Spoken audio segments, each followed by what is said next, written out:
మొదటి అధ్యాయము 40-41 వచ్చినప్పుడు చదువుకున్నాం. యోహాను మాట విని ఆయనను వెంబడించిన ఇద్దరిలో ఒకడు సీమోను పేతురు యొక్క సహోదరుడైన అంద్రెయ. ఇతడు మొదట తన సహోదరుడైన సీమోనును చూచి, మేము మెస్సీయను కనుగొంటిమని అతనితో చెప్పి యేసునొద్దకు అతని తోడుకొని వచ్చెను. ఆమేన్. ప్రార్థన చేసుకున్నాను. మహాపరిశుద్ధులను ప్రేమారులను మహోన్నతుడైన మా ప్రియ పరలోకపు తండ్రి, మీ యొక్క ఉచితమైన కృప కలిగిన, ప్రభావం కలిగిన, శక్తి కలిగిన నామమునకే స్తోత్రములు. ఈ దినము ఏర్పాటు చేసిన విద్యలను బట్టి స్తోత్రములు తండ్రి. ఆశతో మీ యొక్క వాక్యమును, ఆహారమును అందుకనుక ఎదురు చూసినట్టుగా దయతో ప్రతి ఒక్కరి యొక్క హృదయంలో తెరవచ్చేసి అందరికీ వారి యొక్క ఆకలిని బట్టి తగిన ఆత్మీయ ఆహారమును సమృద్ధిగా అందించి మీరు తృప్తిపరిచి ఆహారమును బట్టి బలమును, శక్తిని, ఆత్మను, నడుపుదలను, నింపుదలను, నడిపింపను దయచేసి మీరు మహిమ పొందమని, అదే రీతిగా విందు కొరకే సిద్ధపరచమని త్రియేక నామములో వేడుకొనిచున్నాము పరమ తండ్రి. ఆమేన్. ప్రభుత్వ ప్రియులారా, ప్రభు యొక్క కృపా సమాధానములు మనందరికీ ప్రభు సుమందుగా దయచేయను గాక. ఆమేన్. మనము చదువుకున్న వాక్యములో ఒక శిష్యుని ఇక్కడ చూస్తూ ఉన్నాం. అంద్రెయ యేసుక్రీస్తు ప్రభును వెంబడించిన వారిలో ఒకడు, 12 మంది శిష్యులలో ఒకడిగా ఎంచబడిన వాడు, అపొస్తలులలో ఒకడిగా ఎన్నిక చేయబడినవాడు, పిలువబడినవాడు, పంపబడినవాడు. అయితే యేసుక్రీస్తు ప్రభువారు ఈ లోకములో సువార్త ప్రకటించినప్పుడు ఆయనను వెంబడించిన వారు కొన్ని వేల మంది ఉన్నారు. వారిలో అందరికీ కూడా ప్రభువు శిష్యులు అనే బిరుదు రాలేదు, లేక వారిలో అందరికీ కూడా యేసుతో కూడా ఉన్నవారు అనే బిరుదు కూడా రాలేదు. అయితే కేవలము 12 మందికి మాత్రమే ఈ యొక్క బిరుదు వచ్చింది. ఏమని? యేసుతో కూడా ఉన్నవారు అని, ఇంకా యేసు యొక్క శిష్యులు అనే బిరుదు ఎంతమందికి వచ్చింది? 12 మందికి మాత్రమే వచ్చింది. అదే రీతిగా అపొస్తలులు అని కూడా ప్రభువు ఈ 12 మందిని మాత్రమే ఎన్నుకున్నారు, ఏర్పాటు చేసుకున్నారు. ఎందుకు అనగా ఆయనను వెంబడించిన వారిలో అందరూ కూడా ఎందుకు ఈ యొక్క బిరుదు పొందలేకపోయారు అని చూస్తే కారణము, వెంబడించే వారికి ప్రభువు 2 షరతులు పెట్టారు. 2 షరతులు ఏమిటిది అనగా, మొదటిది లోకమును విసర్జించుట, రెండవది తన్ను తాను విసర్జించుకొనుట. ఈ 2 ఎవరైతే చేస్తారో వారే ప్రభువునకు శిష్యులుగా ఎన్నిక చేయబడతారు. వారే ప్రభువును వెంబడించిన వారుగా ఉంటూ ఉన్నారు. ఒకటి లోకమును విసర్జించుట, మరొకటి తన్ను తాను విసర్జించుకుంటా. లోకమును విసర్జించుట ఏంటి? ప్రభు నా ఇంటిని, మరి నా నిమిత్తము తన తండ్రినైనా, తల్లినైనా, సహోదరులైనా, ఇంటినైనా, భూములైన, ఆస్తులైనా ఏదైనా కానీ వెంబడించిన మరి విడిచిపెట్టి నన్ను వెంబడించిన వాడు ఏం పొందుతాడు? ఈ లోకములో చాలా రెట్లు, పరలోకములో నిత్య జీవం పొందుతాడని ప్రభువు మరి సెలవిచ్చిన వారు అన్నారు. అలాగే తను తాను ప్రతిరోజు కూడా ఉపేక్షించుకొని తన సిలువనెత్తుకొని వెంబడించిన వాడు మరి ప్రభువును వెంబడించడని చెప్పేసి ప్రభు కూడా చెప్పిన వారు అన్నారు. అదే రీతిగా ఈ యొక్క 2 షరతులకు తూగిన వారు ఈ 12 మంది. ఈ 12 మందిలో కూడా మనము ఈ దినమున చూస్తున్నది అంద్రెయ అనే శిష్యుని గురించి. అంద్రెయ అందరి గురించి చూద్దాం. యోహాను సువార్త 1వ అధ్యాయంలో 40 వచనం చూస్తున్నాం. యోహాను మాట విని, బాప్తిస్మిచ్చే యోహాను మాట విని ప్రభు వెంబడించిన వారిలో మరి ఇద్దరిలో ఒకడు అంద్రెయ. ఇంకొకరు 5వ వచనం చూడండి. 35వ వచనం నుంచి చూసినప్పుడు యోహాను అతని శిష్యుల్లో ఇద్దరు నిల్చుండగా నడుచుచున్న యేసు వైపు చూచి, ఇదిగో దేవుని గొర్రెపిల్ల అని చెప్పాను. యోహాను చెప్పిన ఈ మాటను బట్టి మరి ఈయనే మెస్సయ్య అని, ఈయనే లోకరక్షకుడని ఈ శిష్యులతో కూడా గమనించి గ్రహించి యోహానును విడిచిపెట్టి యేసు ప్రభును వెంబడించారు. వారిలో ఒకడు మరి శిష్యుడైన యోహాను, ప్రకటన రాసిన యోహాను, యోహాను సువార్త రాసిన యోహాను, మరొకడు అంద్రెయ. అయితే 6వ అధ్యాయము యోహాను సువార్త 6వ అధ్యాయము 8-9 వచనములు. ఆయన శిష్యుల్లో ఒకడు అనగా సీమోను పేతురు సహోదరుడైన అంద్రెయ ఇప్పుడు ఉన్న యొక్క చిన్నవాని యొద్ద 5 యవల రొట్టెలు 2 చిన్న చేపలు ఉన్నవి గాని ఎంతమందికి తర్వాత 12వ అధ్యాయము 12వ అధ్యాయము 20 వచనం నుంచి 22 వరకు. వచ్చిన వారిలో కొందరు గ్రీసు దేశస్థులు ఉండేరి. వారు గలిలయలోని బెత్సైదా వాడైన ఫిలిప్పు వద్దకు వచ్చి, అయ్యా, మేము యేసును చూడగోరుచున్నామని అతనితో చెప్పగా, ఫిలిప్పు వచ్చి అంద్రెయతో చెప్పెను. అంద్రెయయు ఫిలిప్పును వచ్చి యేసుతో చెప్పిరి. అంద్రెయ గురించి రాయబడిన మరి 3 వాక్యములు యోహాను సువార్తలో ఉన్నాయి. ఈ 3 సందర్భములో కూడా మరి అంద్రెయను చూస్తున్నాం. ఈ 3 సందర్భములో కూడా అంద్రెయ చేసిన ఒక పనిని కామన్ గా చూస్తున్నాం. ఏంటో చెప్పగలరా? మొదటి అధ్యాయంలో మరి అంద్రెయ తన సహోదరుడైన సీమోను పేతురును ప్రభు వద్దకు నడిపించాడు. 2వ పర్యాయము మరి చిన్నపిల్లల వాడుగా ఉన్న వాని యొద్ద మరి 5 రొట్టెలు 2 చిన్న చేపలు ఉన్న వానిని ప్రభు వద్దకు నడిపించాడు. అదే రీతిగా 3వ పర్యాయము గ్రీసు దేశస్థులైన వారిని మరి యేసును చూడాలి అని కోరుకున్న వారిని అంద్రెయ ఏం చేశాడు? మరలా ప్రభు వద్దకు నడిపించాడు. ఈ అంద్రెయ యొక్క జీవితం చూసినప్పుడు ఈ యొక్క ప్రత్యేకత మనకు కనపడుచున్నది. అప్పుడు ఇంకా పూర్తి కాల శిష్యుడు కూడా కానే కాదు. తనకు తెలిసిన కొంచెములో ఈ నమ్మకముగా ఏం చేస్తున్నాడు? అందరినీ కూడా ప్రభు వద్దకు నడిపిస్తూ ఉన్నాడు. అంద్రెయ నడిపించిన ఈ 3 గుంపుల వారిని చూసినప్పుడు వాడు 3 ప్రత్యేక తరగతిగా ఏర్పాటు చేయవచ్చు. ఒకటి ఆప్తులను లేక బంధువులను లేక కుటుంబ సభ్యులను మరి దేవుని దగ్గరకు నడిపించిన వాడు. 2వదిగా అన్యులైన వారిని దేవుని దగ్గరకు నడిపించిన వాడు. 3వదిగా మరి చిన్న పిల్లలైన వారిని దేవుని దగ్గరకు నడిపించిన వాడు. యేసుక్రీస్తు ప్రభువు వారు శిష్యులకు ఇచ్చిన ఒక ఆజ్ఞ. మత్తయి సువార్త 28వ అధ్యాయము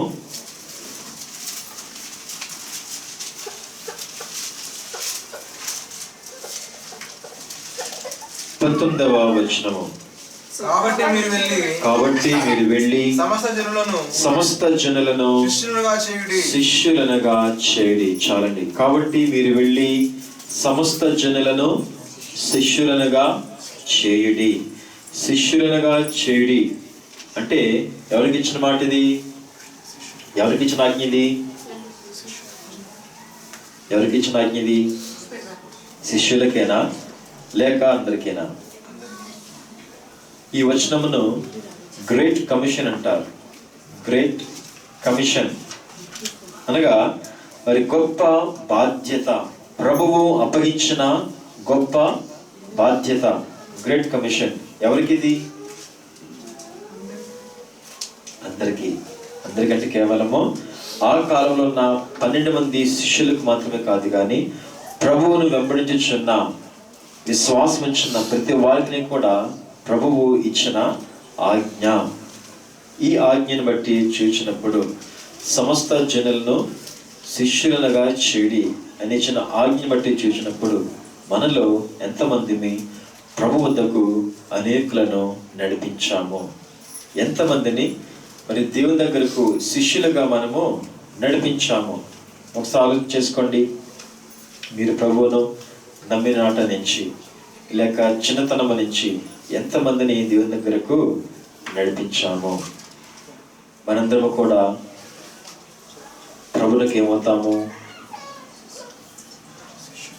గొర్రెలం అవుతాం కదా. నేనాయన గొర్రెనే అని పాడుకుంటూ ఉంటాం. గొర్రెల కాపరి ఎవరు? గొర్రెల కాపరి యేసు ప్రభు. గొర్రెలైతే మనము. మరి పిల్లలు, గొర్రె పిల్లలు ఎవరికి పుడతాయి? ఎవరికి పుడతాయి? కాపరికా గొర్రెలకా?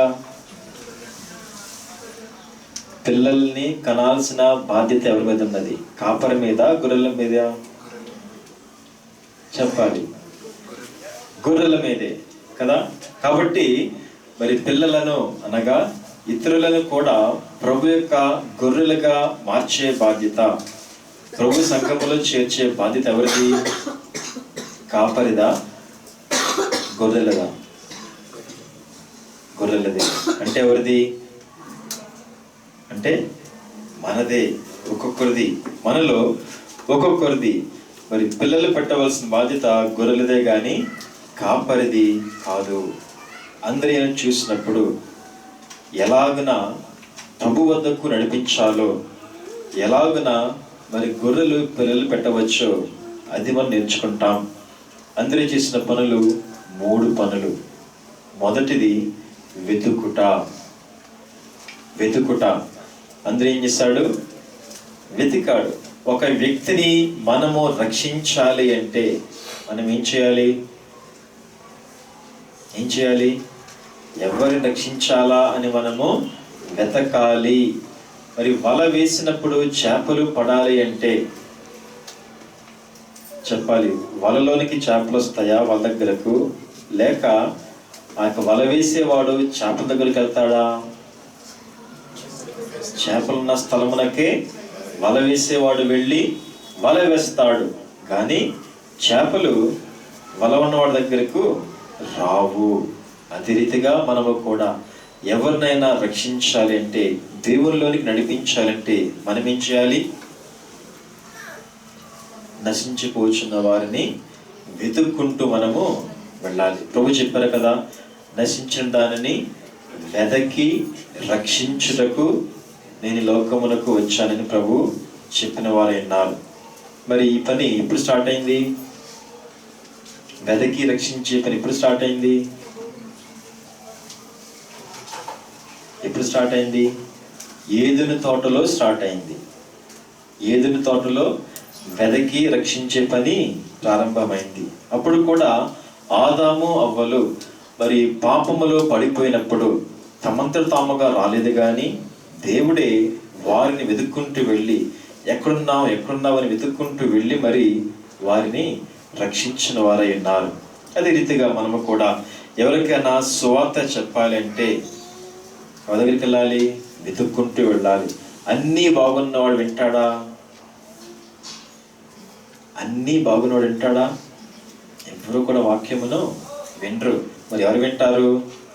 ఏ చిక్కుల్లోనో, సమస్యలోనో, ఇబ్బందులోనో, పాపములోనో ఏదో రీతిగా బాధపడుచున్న వారు, ఏదో ఒక దుస్థితులు ఉన్నవారు, అది శారీరకమైన కానివ్వండి లేక మానసికమైన కానివ్వండి, ఏదైనా కానీ అటువంటి వారే వాక్యమును వింటూ ఉంటారు.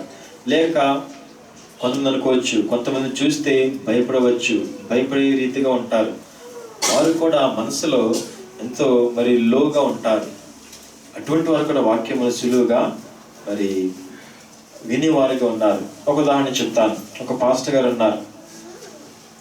ఆ దేవాలయంకు ఒక ఆవిడ వెళ్తూ ఉంది. ఆమె యొక్క భర్త ఎవరంటే ఆ నగరంలో పేరు మోసిన రౌడీ. అందరికీ భయమే. అతనికి ఈమె చర్చికి వెళ్ళడం ఇష్టం లేదు. ఒకసారి తెలిసి నేను వస్తున్నానని చెప్పేసి ముందుగానే కబురు పెట్టాడు. పాస్టర్ గారిని కలుస్తాను, అంత తెలుస్తాను అని చెప్పేసి కబురు పెట్టాడు. ఈమె వచ్చి పాస్టర్ గారికి చెప్పింది. అందరికీ భయం పట్టుకుంది. ఇంకా అదే టైంలో ఆ పాస్టర్ గారు తప్పించుకొని ఒక జూనియర్ పాస్టర్ని పంపిస్తూ ఉన్నాడు. సరే, ఒకవేళ కొట్టొచ్చు అని చెప్పి అందరూ ఉన్న చోట అయితే అంతగా గొడవ చేయడేమో, ఒంటరిగా దొరకకూడదు అని చెప్పేసి ఈయన ఏం చేశాడు, మరి లిఫ్ట్ మీద వెళ్ళకుండా మరి మెట్ల నుంచి వెళ్తున్నాడు. అతను కూడా మెట్ల దగ్గర నుంచి ఎదురయ్యాడు. చూడగానే భయం వేసింది. అతను కూడా పాస్టర్ తెలిసిపోయింది. ప్రార్థన చేసుకుంటున్నాడు, ఏం చేయాలి. వెంటనే ఒక ఆలోచన దేవుడు ఇచ్చారు. మీరు పలానా సినిమాలో ఉన్న హీరోలు ఉన్నారు కదా అని చెప్పేసి అన్నాడు. మీరు పలానా సినిమాలోని హీరోలా ఉన్నారు కదా అని చెప్పేసి అన్నాడు. అవునవును, నేను కదా అనుకుంటున్నాను కూడా చాలా మంది అలాగే అన్నారని చెప్పేసి అతను మాటలు కలిపాడు. గొడవ ఆగిపోయింది. 2వ వారం మరలా వచ్చాడు. అతనికి ఈయన వార్త అందించాడు, సువార్తను అందించాడు. వెంటనే అతను మారు మనసు పొందినవాడే ఉన్నాడు. అనేక మంది చూడడానికి మరి భయపెట్టే వారుగా ఉంటారు, కానీ అటువంటి వారు మరి మనసులో మరి లో స్పిరిట్తో ఉంటారు. సులువుగా వాక్యమును అందించి మరి ఆలకించేవారుగా ఉంటారు, అంగీకరించేవారుగా ఉంటారు. ఇంతకు ఎవరైనా మరి కొంతమందిని చూస్తే వీరి పాపం పండింది అనిపిస్తుంది. అవునా? వీరి పాపము పండింది అనిపిస్తుంది. ఎప్పుడు పోతాడా, ఏమైపోతాడని అనుకుంటూ ఉంటారు అందరూ కూడా. ఆ సమయంలో ఏం చేయాలి? పాపం పండితే ఏం చేయాలి? కాయ పండుతుంది, ఏం చేయాలి? ఇప్పుడు కోసుకోవాలి కదా. అయ్యగారు చెప్పింది కోసుకోవాలి. అంటే ఎవరిలో అయితే పాపం పండుతుందో అప్పుడు ఏం చేయాలి? వారి దగ్గరికి వెళ్ళి, నేను కూడా ఒకప్పుడు నీలాంటి వాడినే, నేను కూడా ఒకప్పుడు ఈ స్థితిలో ఉన్నవాడినే, కానీ ప్రభు నన్ను రక్షించారు, ప్రభు నాకు సహాయం చేశారు అని మనము వారికి సువార్తను అందించాలి. అప్పుడు వారు మరి ఆ యొక్క పాప స్థితి నుంచి తప్పుకొని వారు ప్రభులోనికి వచ్చేవారుగా ఉంటున్నారు. ఈ రీతిగా ఎవరైతే నశించిపోవచ్చున్నారో వారి దగ్గరికి మనం వెళ్ళి వారిని వెతుక్కొని మనము వారిని ప్రభు దగ్గరకు తీసుకొచ్చే వారముగా ఉండాలి. దుస్థితులు ఉన్నవారు, పాపములు ఉన్నవారు, చిక్కులో ఉన్నవారు, సమస్యలు ఉన్నవారు, నేను కూడా ఒకప్పుడు నాకు కూడా ఇటువంటి సమస్య వచ్చింది, నాకు కూడా ఒకప్పుడు ఇటువంటి అనారోగ్యం వచ్చింది, కానీ ప్రభు నన్ను బాగు చేశారు, ప్రభు నన్ను కాపాడారు, ప్రభు నాకు బలమిచ్చారు, నన్ను రక్షించారు అని మనము ఇతరులతో పంచుకునే వారముగా ఉండాలి. అందుకొరకు మనము వెతకాలి. ఇంకేం చేయవచ్చు? అయ్యగారు ఇచ్చిన ఒక చక్కని సలహా ఏమిటంటే, ఒక నోట్స్ తీసుకోండి, మీకు తెలిసిన వారందరి పేర్లు కూడా రాయండి. రాసి వారి కొరకు ప్రతిరోజు కూడా ప్రార్థన చేయండి. వారు రక్షణ పొందే వరకు, మారు మనసు పొందే వరకు కూడా ప్రార్థన చేయండి. మీ జీవితకాలం అంతా కూడా ఇలాగన చేయండి అని దేవజన్ దేవదాస్య గారు తెలియపరిచిన వారే ఉన్నారు. ఈ అంద్రియ ముందుగా ఎలా మారాడు, ఎలా తెలుసుకున్నాడు? అదిగో దేవుని గొర్రెపిల్ల అని బాప్తిస్మం ఇచ్చే యోహాను ప్రభువుని చూపిస్తూ మరి చూస్తూ వీరికి చూపించారు. శిష్యుడైన యోహానుకును అంద్రేయకును. అప్పటి వరకు కూడా యోహాను యొక్క శిష్యులుగా ఉన్నవారు వీరు. అప్పటి నుంచి యేసు ప్రభు వెంబడించి ప్రభు యొక్క శిష్యులుగా మారిపోయారు. మరి అంద్రియ ఈ దేవుని గొర్రెపిల్ల అనే మాటలోనే, మెస్సియా అనే మాటలోనే తాను ఎంతో సంతోషించి తన సంతోషం ఏం చేస్తున్నాడు? తన సహోదరునితో, తన కుటుంబ సభ్యులతో పంచుకుంటూ ఉన్నాడు. అర్థమవుతుందా? తన కుటుంబంతో, సహోదరులతో పంచుకుంటున్నాడు. ఏ వాక్యం, ఏ మాట? తనకు సంతోషము అనిపించిన మాట, తనను సంతోషపరిచిన మాటను, సంగతిని ఇతరులతో పంచుకుంటున్నాడు. మరి ప్రభువు మీకు రక్షకుడు అని, మీరు రక్షించబడ్డారని, మీకు పరలోకములో భాగ్యం ఉన్నదని, స్వాస్థ్యం ఉన్నదని మరి మీకు తెలిసిన సంగతి మంచి మాట కాదా? మంచి మాట కాదా? మంచి మాట. మరి ఎంతమందితో పంచుకున్నారు? మంచి మాట అయితే ఎంతమందితో పంచుకున్నారు? ర్యాంక్ వచ్చింది, ఏం చేస్తారు? అందరితో పంచుకుంటారు. మంచి సెల్ఫీ తీసుకుంటారు, చాలా బాగా వచ్చింది, ఏం చేస్తారు? అందరికీ తెలియాలని అందరికీ చూపిస్తారు కదా. మనకేదైనా మంచి జరిగితే ఏం చేస్తారు? అనేక మందికి తెలియపరుస్తారు. కానీ ఈ లోకంలో ఎన్ని మాటలు మాట్లాడుకున్నా, ఈ లోకపు సంగతులు ఎన్ని మంచి చెప్పుకున్నా కానీ వాటిలో ఏది కూడా ఉపయోగపడేది లేదు. కానీ ప్రభు గురించి చెప్పిన ఒక్క మాట మిమ్మలను నిలబెడుతుంది, మిమ్మలను ప్రత్యేకపరుస్తుంది, మిమ్మలను శిష్యులుగా మారుస్తుంది, మిమ్మలను వెలుగుగా చేస్తుంది. పరలోకములో మీకు బహుమానము ఇస్తుంది. ఏ మాట? ప్రభు గురించి చెప్పిన ఒక్క మాట అయినా మీకు బహుమానం ఇస్తుంది. కానీ కొన్ని వేల మాటలు రోజంతా మీరు మాట్లాడిన ఆ మాటల్లో ప్రభు గురించిన మాట లేకపోతే అవన్నీ కూడా వ్యర్థమే.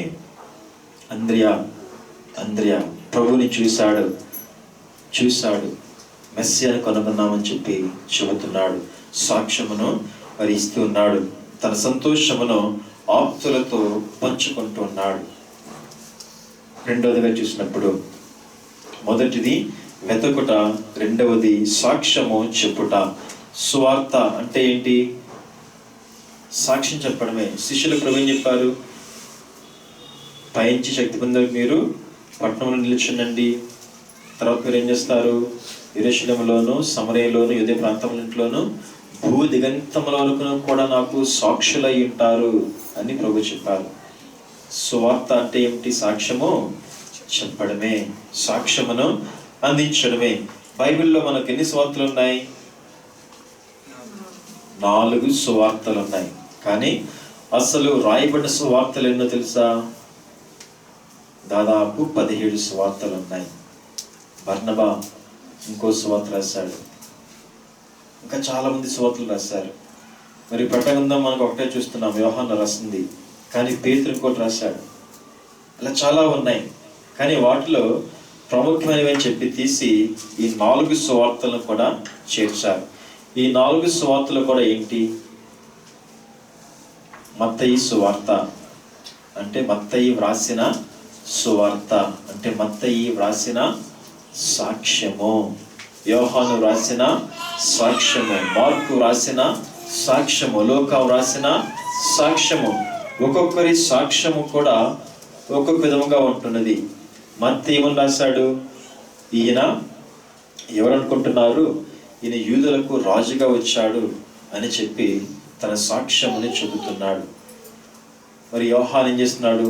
ఈయన దేవుని కుమారుడుగా వచ్చాడు అని సాక్ష్యమును చెబుతున్నాడు. ఈ రీతిగా ఎవరికి వారు మరి యేసు క్రీస్తు ప్రభువు వారికి ఎలా బయలుపడ్డారో అది చూపిస్తూ వారి సాక్ష్యమును వ్రాస్తారు. అదే మన ఈ రోజున సువార్తగా చెప్తూ దానిని ఫాలో అవుతున్నాం, చదువుతున్నాం. అదే రీతిగా మరి మీ సాక్ష్యము ఏమిటి? మీకు ప్రభువు ఎలా బయలుపడ్డారు అది మీరు చెప్పడమే మీ సాక్ష్యము అవుతుంది. ఉదాహరణకు సాక్ష్యము చెప్పేటప్పుడు ఎలా చెప్పాలి? మా ప్రభు నమ్ముకోండి అని చెప్తారా? మరి ఎలా చెప్తారు? నయమాన్ అన్నాడు. ఎవరైనా? నయమాన్ కుష్టు వ్యాధి కలిగిన సిరియా దేశపు సైన్యాధిపతి. ఎంత ప్రయత్నం చేసినా జబ్బు మాత్రము పోలేదు. అప్పుడు ఎవరు సాక్ష్యం చెప్పారు? అతనింట్లో పనిచేసే ఒక చిన్న అమ్మాయి సాక్ష్యం చెప్పింది. ఏమని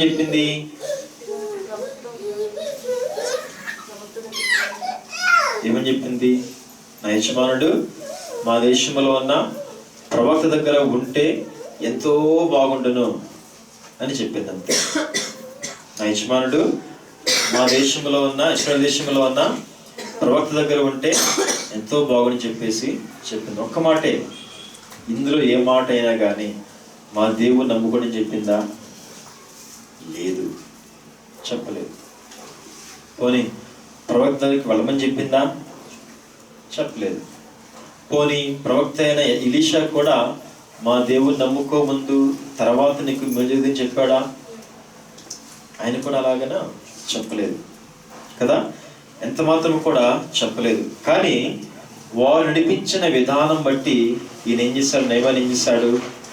నిజమైన దేవుడు యెహోవాయే, ఈయనే నిజమైన దేవుడు అని ఒప్పుకున్నాడు. అదే రీతిగా మన సాక్ష్యము కూడా అలాగే ఉండాలి. మరి సాక్ష్యము చెప్పడానికి మా దేవుని నమ్ముకోని మనము చెప్పనవసరం లేదు. వారంతటి వారు తెలుసుకుంటే వారే ఇంకెన్నడూ కూడా విడిచిపెట్టకుండా దేవుని దగ్గరకు వచ్చి ఆయన్ను హత్తుకునే వారుగా ఉంటారు. కాబట్టి మా దగ్గరికి రండి, లేకపోతే మీరు ప్రార్థన చేసుకోండి, లేకపోతే మీరు ఒకసారి చర్చకి రండి, అదొకసారి ఇలా చేయండి, దేవుడు మీకు మేలు చేస్తారు. ఒకసారి మీరు ప్రార్థన చేసుకోండి, దేవుడు మీకు మేలు చేస్తారు. పోనీ మీకు మా దేవుని పేరుతో మీకు ఇష్టం లేకపోతే ఓ పని చేయండి, అన్నిటిని కలుగజేసిన సృష్టికత్వ దేవా అని చెయ్యండి, పర్వాలేదు, మీకు దేవుడు మేలు చేస్తారు. ఈ రీతిగా ఎన్నో విధాలు మనం ఏం చేయొచ్చు? మన సాక్ష్యమును పంచుకోవచ్చు. మరి సాక్ష్యములో చాలా ప్రభావం ఉన్నది. సాక్ష్యము చెప్పుడు ద్వారా మన సాక్ష్యము కూడా స్థిరపరచబడుతుంది. సాక్ష్యము చెప్పుడు ద్వారా సాతాను కూడా ఓడిపోతుంది. సాక్ష్యము చెప్పుడు ద్వారా మరి ఈ రోజున కొన్ని కోట్ల మంది, వందల కోట్ల మంది రక్షించబడ్డారు కేవలము సాక్ష్యమును బట్టియే. ఒక బిషప్ గారు ఉన్నారు, పెద్ద మందిరంలో పనిచేస్తున్నారు. చాలా తెలివికలిగిన వాడు, జ్ఞానవంతుడు. ఒకసారి ఏమైందో, బైబిల్ చూసి మొత్తం అంతా చదివి 10 సంవత్సరాలు కష్టపడి 1000 పేజీల నా పుస్తకం రాశాడు. యేసు దేవుడు కాదు అని ప్రింటింగ్ చేశారు. కొన్ని వేల మంది విశ్వాసులు అవిశ్వాసులుగా మారిపోయారు ఆ పుస్తకం చూసి. కొంతకాలానికి ఈయనకు పెద్ద జబ్బు వచ్చింది. 1 సంవత్సరంలో చచ్చిపోతామని డాక్టర్ చెప్పారు. తన ఇంటిలో విశ్రాంతి తీసుకుంటున్నాడు. ఆ సమయంలో ఒక ముస్లాం వెళ్ళింది. నేను యేసుని గురించి చెప్తాను, సాక్ష్యం చెబుతాను అని చెప్పింది. దీనికి ఇష్టం లేదు, అయినప్పటికీ కూడా అయిష్టంగానే లోపల గమనకు కూర్చోబెట్టి ఆమె చెప్పింది విన్నాడు. విన్న తర్వాత ఇతని మనసు మారిపోయింది. అయ్యో, నేను ఎందుకు ఇలా చేశాను అని చెప్పి మరలా ఒకసారి బైబిల్ అంతా తిప్పి చూశాడు. ఎక్కడెక్కడైతే తాను దేవుని కుమారుడు కాదు అని యేసు ప్రభువు చెప్పాడో అవన్నీ చూశాడు. అవన్నీ చూసి అది తప్పని తెలుసుకొని మరలా అవన్నీ కూడా సరిచేసి యేసు ఎందుకు దేవుడు కాదు అని మరలా ఇంకో పుస్తకాన్ని రాసి మరలా ప్రింట్ చేయించాడు. ఆయన మారిపోయాడు. ఎలా మారాడు? యేసు దేవుని కుమారుడు కాదు, దేవుడు కాదు అని రాసిన వాడే, అనేకులను చెడగొట్టిన వాడే ఎలా మారాడు? కేవలము ఒక్క సాక్ష్యము ద్వారా. అలాగే అంద్రెయ చెప్పిన సాక్ష్యం ఏంటి? పేతురు చెప్పిన సాక్ష్యం ఏంటి? మేము మెస్సియాను కనుగొన్నాము. మరి మీ సాక్ష్యం ఏంటి? మీ సాక్ష్యం ఏంటి? అది మీరు పంచుకోవాలి. 3 దగ్గర చూసినప్పుడు తీసుకొని రావడము. ఈ 3 సందర్భాల్లో కూడా అందరూ ఏం చేస్తాడు? పేతురుతో సాక్ష్యము చెప్పాడు, తర్వాత పేతురుని ప్రభు దగ్గరకు తీసుకెళ్ళాడు. అలాగే గ్రీసు దేశస్తులను కూడా వారిని కూడా ప్రభు దగ్గరకు తీసుకొని వెళ్ళాడు. ఆ చిన్నపిల్లవాని దగ్గర ఉన్న 5 రొట్టెలు 2 చిన్న చేపలు తాను తీసుకొని లేక లాక్కొని ప్రభు దగ్గరకు తాలేదు. కానీ ఏం చేశాడు? ఆ పిల్లవాడిని కూడా తీసుకొని ప్రభు దగ్గరకు వచ్చాడు. తీసుకొని రావడము, అయ్యగారు అన్నారు, తీసుకొని రావడము, దేవుని దగ్గరకు తీసుకొని రావడం అనేది సువార్త చెప్పడం కన్నా గొప్పది. సువార్త చెప్పడం కన్నా గొప్పది. ఒక డాక్టర్ గారు ఉన్నారు,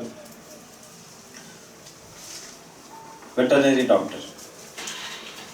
దారిలో వెళుతూ ఉంటే ఒక కుక్కకు గాయమైంది. దాన్ని చూసి అన్న కారాపి దాని గాయమును కట్టి మళ్ళా దాన్ని ఇంటికి వెళ్ళిపోయారు. కొన్ని రోజులకి తన తలుపును గీడుతున్న శబ్దం వస్తుంది. ఎవరని చూస్తే ఆ కుక్క వెనకాల ఇంకా బోల్డ్ కుక్కలు, వాటన్నిటికీ కూడా ఏముంది? గాయాలే. ఆ కుక్క ఏం చేసింది? తనను బాగు చేసిన వాని దగ్గరకు అనేక కుక్కలను నడిపించింది, తీసుకొచ్చింది. అదే రీతిగా మరి మనము కూడా మరి ప్రభు దగ్గరకు అనేకులను నడిపించే వారముగా ఉండాలి. బ్యాంకులో ఒక 1000 రూపాయలు వేసాం, నెలకేమవుతుంది? వడ్డీ వస్తుంది. 2 నెలలకి ఇంకా ఎక్కువ వడ్డీ వస్తుంది కదా. అయ్యగారు అన్నారు, అంద్రియ పేతురును తీసుకొచ్చాడు ప్రభు దగ్గరకు. 3.5 సంవత్సరాల తర్వాత దానికి వడ్డీ లభించింది. ఎంత వడ్డీ అంటే 3000. పేతురు ఒక్కడే, కానీ పేతురుతో ఎంతమంది వచ్చారు? మళ్ళా 3000 మంది వచ్చారు. అదే రీతిగా మనమును ప్రభు దగ్గరకు ఒక్కరిని నడిపించిన మరి వారి ద్వారా కనుక అనేక మంది దేవుని దగ్గరకు వచ్చేవారుగా ఉంటారు కదా. పరలోకములో మనం వెళ్ళినప్పుడు ప్రతి ఒక్కరికి కూడా కిరీటాలు ఉంటాయి. కొంతమందికి ప్రవేశిస్తారు, కొంతమందికి బోసిపోయిన కిరీటాలు ఉంటాయి, కొంతమందికి మెలిమెల మెరిసే కిరీటాలు ఉంటాయి. తేడా ఏంటి? ఎన్ని ఆత్మలు రక్షించితే అన్ని వజ్రాలు ఆ కిరీటంలో ఉంటాయి. ఒకవేళ ఒక్క ఆత్మ రక్షించకపోతే కిరీటం ఎలా ఉంటుంది? బోసిపోయినట్టే ఉంటుంది. మరి మీ కిరీటము ఎలా ఉండాలనుకుంటున్నారు? బోసిపోయినట్ట, మెరుస్తున్నట్టు. అంటే ఏం చేయాలి? మనమును కూడా అనేకులను ప్రభు వద్దకు నడిపించేవారుగా ఉండాలి. 3 పనులు. 1 వెతుకుట, 2వది సాక్ష్యమిచ్చుట, 3వది తీసుకొని వచ్చుట. దేవుని దగ్గరకు తీసుకొని వచ్చుట. మరి ఈ 3 సందర్భముల్లో అంద్రియ ఒక చక్కని పని చేశాడు. వెతికాడు, సాక్ష్యం చెప్పాడు, దేవుని దగ్గర తీసుకొని వచ్చాడు. చిన్న పిల్లవాడు. ఆ చిన్న పిల్లవాడిని ఒప్పించడము ఎంతో కష్టం కదా. దాదాపు 25,000 మంది ఉన్నారు అక్కడ. అంతమందిలో కేవలము ఒక్క బాబు దగ్గరే దొరికింది, ఆహారం దొరికింది. అందరికి ఎలా ఆహారం దొరికిందంటారు? ఆలోచించండి. అందరూ కూడా ఆహారం కొరకు చూస్తున్నారు. అందరికి మాత్రం ఈజీగా, సులువుగా ఎలా దొరికిస్తుంది ఆహారం? పెద్దోళ్ళ దగ్గర లేకపోయినా ఆహారం ఉంటుంది, చిన్నపిల్లల దగ్గర ఉంటుంది. పెద్దోళ్ళు తినకపోయినా ఏం చేస్తారు? పిల్లల కొరకు తప్పకుండా తీసుకొస్తారు, బాక్స్లో కొని పెడతారు కదా. మరి పెద్దలు ఆకలికి ఉన్నా కానీ పిల్లలు ఏం చేయలేరు, ఆకలికి ఉండలేరు. కాబట్టి అందరూ ఏం చేశాడు? ఎవరైతే పిల్లలు ఉన్నారో ఆ పిల్లలను చూశాడు. ఎవరి దగ్గర మరి ఆహారం ఉందో వారి పిల్లల కొరకు ఎదురు చూశాడు. వెంటనే పట్టుకొని ఆ చిన్న పిల్లవాడిని తినకుండా ఆపి ఒప్పించి ఏం చేశాడు? ప్రభు దగ్గరికి నడిపించాడు. ఎంత చక్కని పని కదా. ఆహారమును మరి 5 రొట్టెలు 2 చిన్న చేపలే, కానీ 5,000 మందికి, పురుషుల కనుక దాదాపు 25,000 మందికి ఆహారం సముద్రంగా ప్రభువు వడ్డించిన వారై ఉన్నారు. మరి ఈ రోజున కూడా మనం ఏం చేస్తున్నాము? ప్రభు దగ్గరకు, ఆయన బల్ల వద్దకు వచ్చాం కదా. ఆహారం కొరకు మనము వచ్చాం. ఆహారం తినకుండా ఆ అబ్బాయిని ఆపి అనేక మందికి పెట్టాడు. మరి ఆహారం తినడానికి సిద్ధపాటు అవసరమా? ఇంట్లో అన్నం చేసుకుంటాం. అన్నం తిన్న సిద్ధపాటు అవసరమా? అవసరమా? ఎలా అవసరం? ఎలా అవసరం? ఆకలిగా ఉండాలి, ఇంకా పొట్ట ఉదరశుద్ధి కలిగి ఉండాలి, సరిపోతుంది. అంతేనా? ఆహారం కొరకు ఆహారంతో ఏమవుతుంది? శక్తి వస్తుంది, బలము, శరీరానికి బలం వస్తుంది, ఎముకలకు బలం వస్తుంది, ఇంకేమొస్తుంది? ఆరోగ్యం వస్తుంది, ఇంకేమొస్తుంది? ఇది ఎవరు తినట్లేదా? అలా చెప్పట్లేదు. ఇంకేమొస్తుందంటే ఆయుష్కాలం వస్తుంది, ఇంకేమొస్తుంది? ముఖానికి కళ వస్తుంది. ఒక్కసారి అనుకున్నాను చూడండి, 2 days ఇవన్నీ కూడా పోతాయి కదా. ఆహారం తింటే కళ వస్తుంది, ఆయుష్కాలం వస్తుంది, ఆరోగ్యం వస్తుంది, బలం వస్తుంది, పని చేయడానికి కావాల్సిన బలము వస్తుంది. అయితే వాక్యాహారము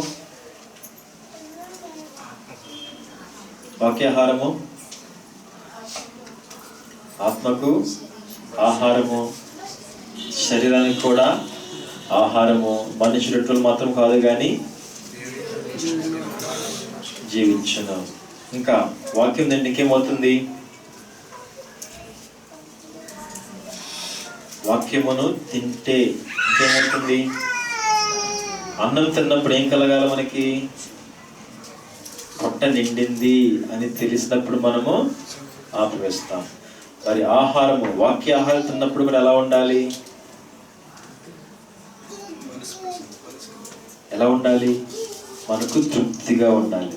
ఈరోజు నాకు సమృద్ధైన వాక్యాహారము దొరికింది అని తృప్తి కలిగి ఉండాలి. అటు తృప్తి లేకుండా తింటే సరిపోతుందా? మీకు అన్నం మరి ఆహారము సరిపోనట్టే. సరే, వాక్యం తింటే ఏమవుతుంది? వాక్యం తింటే కూడా ఆయుష్కాలం వస్తుంది, బలం వస్తుంది. వాక్యము తింటే రోగములు పోతాయి. వాక్యము తింటే ఇంకేమవుతుంది?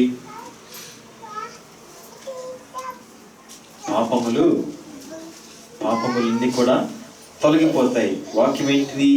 అద్దం వంటిది. కాబట్టి ఉండకూడవన్నీ కూడా మనకు చూపిస్తుంది. కాబట్టి అవన్నీ కూడా మనలోంచి తొలగిపోతాయి. సరే, ఇంకో ఆహారం ఉంది. ఇది ఈరోజు గురించి ఆహారము ప్రభు యొక్క శరీర రక్తములు అనే ఆహారం. ఈ ఆహారంలో ఏం కలుగుతుంది? పాపములు, ప్రభు భోజనం వలన పాప పరిహారము, ఇంకా స్వస్థ కార్యము. పాపముల పరిహారము, ఆరోగ్యం వారికి స్వస్థత, ఇంకా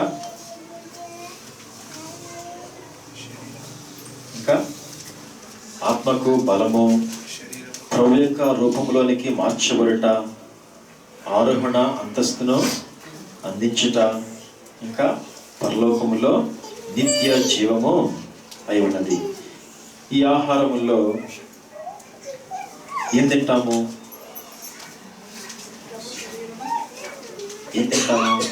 మొదటి ఆహారములో ఏం తింటాము?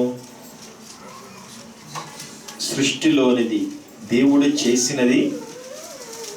చేసింది మనం తింటాం. రెండవ ఆహారంలో ఏం తింటాము? దేవుడు పలికినది మనము తింటాం. దేవుడు నోటి నుంచి వచ్చిందని మనము తింటాము. మూడవ ఆహారంలో ఏం తింటాము? దేవుణ్ణే తింటాము. ఎవరైతే కలుగజేస్తారో, ఎవరైతే పలికిన వారైనారో వారినే మనము భుజిస్తాము. ఇది అసలైన ఆహారము, ఇది పరిశుద్ధమైన ఆహారము. మరి దేవునేంటి, మనమేంటి, తినమేంటి అనుకుంటున్నారు? మరి దేవుడేమో పరిశుద్ధుడు. మరి మనం ఎలా ఉన్నాము? పాపలోకంలో పుట్టి పాపులుగా మరి జీవించుతున్న వారుగా ఉన్నాము. కాబట్టి పరిశుద్ధమైన ఆహారము మనం భుజించాలంటే ముందు మనం ఎలా ఉండాలి? మనము కూడా పరిశుద్ధముగా ఉండాలి. పరిశుద్ధంగా ఉండాలి అంటే ఏం కావాలి? మనకు సిద్ధపాటు కావాలి. ఈ ఆహారము కొరకు ఏం కావాలి? సిద్ధపాటు కావాలి.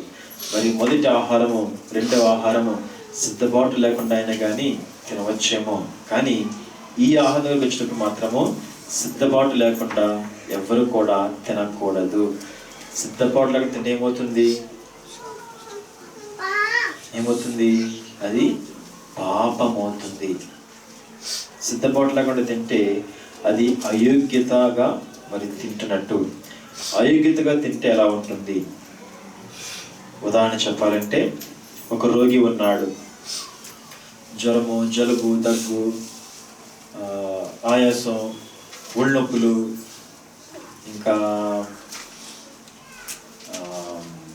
సరే 5 రకాల జబ్బులు ఉన్నాయి. డాక్టర్ దగ్గరికి వెళ్ళాడు. డాక్టర్ని చూసి చెప్పాల్సినవి మర్చిపోయి 4 చెప్పాడు. ఎన్ని చెప్పాడు? 4 చెప్పాడు. ఆ 4 సరిపడా డాక్టర్ గారు మందులు ఇచ్చారు. ఇంటికి వచ్చి చేసుకున్నాడు. ఎన్ని తగ్గినాయి? 4 తగ్గినాయి. ఒకటి తగ్గిందా? తగ్గలేదు. ఒక జబ్బు అలాగే ఉండిపోయింది. ఎలా తగ్గుద్ది మరి చెప్పకుండా ఉంటే? అదే రీతిగా సిద్ధపడుట అనేది ఎట్లు అంటే, మన ప్రభు దగ్గరికి వెళ్ళి దేవాలయం రాకముందే ఇంట్లోనే ఉన్నప్పుడే మనం మోకరించి ఆయన సంధానములో మనలో ఉన్న ప్రతి విధమైన పాపమును, బలహీనత మనము ఒప్పుకోవాలి, క్షమించమని కోరాలి, ప్రభు రక్తముతో కడిగి వేసుకోవాలి, పవిత్రపరచబడాలి, వాటిని విడిచిపెట్టాలి. వీటిలో ఏ ఒక్కటి ఉన్నా ఏమవుతుంది? అయోగ్యముగా ప్రభు యొక్క విందులో పాలు పొందినంటే ఒక్కటి కూడా ఉండడానికి వీలు లేనే లేదు. ఏ ఒక్కటి ఉన్న ఏమవుతుంది? తప్పక శిక్ష అనేది వస్తుంది. శిక్ష వస్తుంది.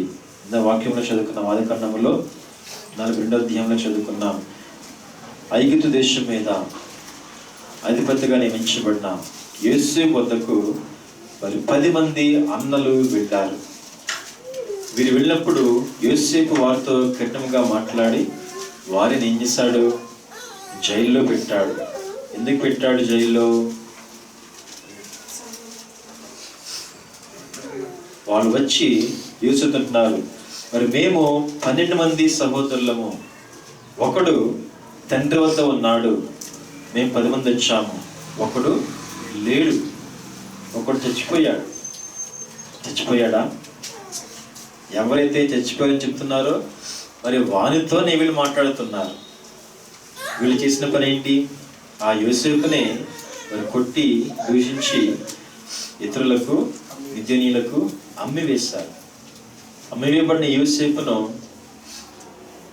దేవుడు దాదాపు 13 సంవత్సరాల తర్వాత అదే దేశానికి అధిపతిగా, ఫరోకు దేవునిగా చేశారు, తండ్రిగా చేశారు. మరి ఇప్పుడు వీరు ఏం చేయాలి? తండ్రి వద్ద తమ పాపమును ఒప్పుకోలేదు, అడుగుచున్న వాని వద్ద తన పాపమును ఒప్పుకోవడం లేదు. కాబట్టి యోసేపు వారికి శిక్ష విధించారు. ఎప్పుడు ఒకటి అర్థమయ్యేది కాదు, ఎందుకు యోసేపు వారిని జైల్లో పెట్టాడు? ఎందుకు జైల్లో పెట్టాడు? తనన్నలే కదా. ఎందుకు పెట్టాడు అంటే, వారు తమ తప్పును ఒప్పుకోలేకపోవడం వల్ల.